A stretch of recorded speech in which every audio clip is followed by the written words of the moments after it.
प्रयागराज की धरा जादुई है, विस्मयकारी है और अपने साथ बहुत सारी अनोखी कहानियों को भरी हुई है। आपने देखा होगा बहुत साधु संतों को, आपने देखा होगा बहुत नागा सन्यासियों को, लेकिन इस वक्त हमारे साथ है अघोरी बाबा।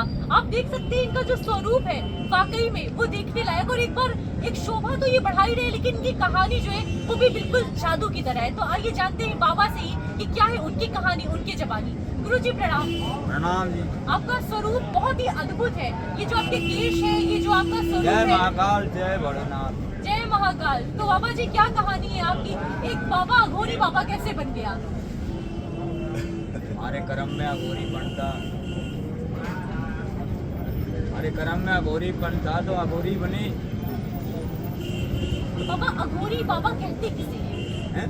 अघोरी बाबा जो एक शब्द है, कुछ लोग सुनते हैं तो उसके बारे में जानना चाहते हैं, कुछ लोग सुनते हैं तो उनके मन में भय आता है। वाकई में एक अघोरी बाबा का स्वरूप, उसका रूप, उसकी विद्या क्या होती है?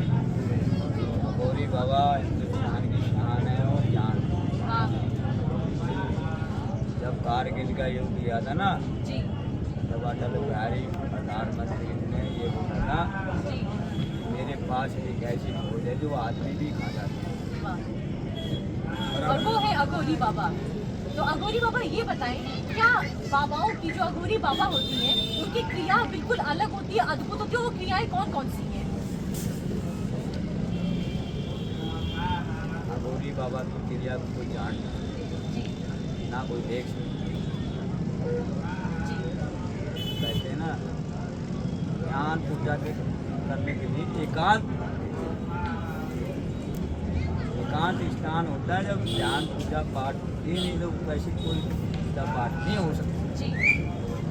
अच्छा बाबा जी, जो साधु संत होते हैं वो तो तिलक लगाते हैं, ललाट लगाते हैं, जो नागा सन्यासी होते हैं वो भस्म लगाते हैं, लेकिन अघोरी बाबा का जो साज सज्जा का स्वरूप है वो क्या है?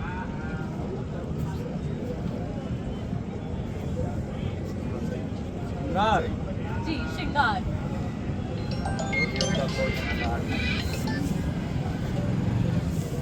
और अघोरी बाबा जी एक सवाल और है बस। अघोरी को आप समझेंगे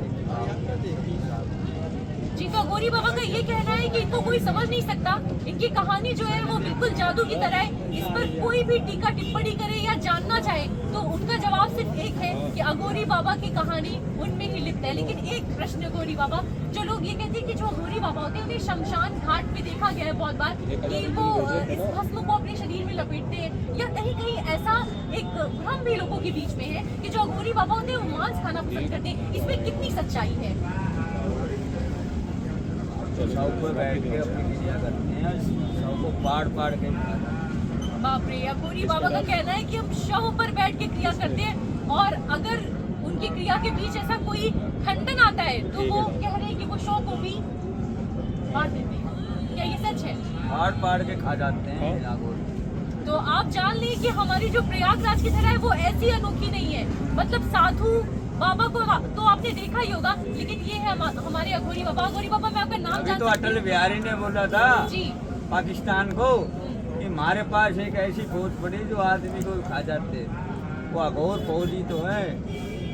अघोरी बाबा, आपका नाम क्या है? मेरा नाम छोटा सा उनका दिया हुआ नागा बाबा है। और अघोरी बाबा जी, ये हमारा चैनल है DS पॉडकास्ट, इसके माध्यम से आप समस्त जनमानस, चाहे वो प्रयाग नगरी के हो, किसी दूसरे राज्य से हो या किसी दूसरे देश से आने वाले हो, आप एक अघोरी बाबा के स्वरूप में आप एक क्या संदेश देना चाहेंगे? किस मार्ग पे चलना चाहिए इंसान को? देश की देना, सत्य सनातन धर्म की जय हो। जी हिंदू राष्ट्र बनेगा, जी ना कोई धुरेंद्र शास्त्री बनवा सकता हिंदू राष्ट्र। जी मेरे हमारे नागा फोर्स यानी जी 10 लाख तो हमारी नागा फोर्स। जी धुरेंद्र शास्त्री के पास क्या है? जी वो तो राजनीति वाले बंदे हैं। जी बिल्कुल यानी जी। हमारी कहते हैं ना, हिंदुस्तान की जान है नागा, हिंदुस्तान की शान है नागा। तो ये अघोरी बाबा ने एक बहुत बड़ा बहुत अच्छा क्वेश्चन मार्क दिया है कि किसी के अंदर हमारी हिस्ट्री पहले आप सब जानते हैं कि नागा बाबा कितना वो कितना कठिन है। हाँ, वो ये हमने जो बड़ी बड़ी जंगा लड़ी, अब भी लड़नी है जंग, बड़ी जंग लड़े ऐसे कोई काम नहीं बनता। जी हिंदू राष्ट्र तो बनना ही बनना। जी। तो ये अघोरी बाबा की कामना है कि हिंदू राष्ट्र बनना ही बनना है, सनातन धर्म को सबसे ऊपर रखना। और मैं आपको बता दूं कि हमारी नागा सन्यासियों के अनुरोध पर ही हमारी सरकार ने जो इस बार विशेष पर्व के स्नान है, उनके स्नान को शाही स्नान से हटाकर अमृत स्नान का नाम दिया, और ये नागा सन्यासियों के माध्यम से ही हुआ।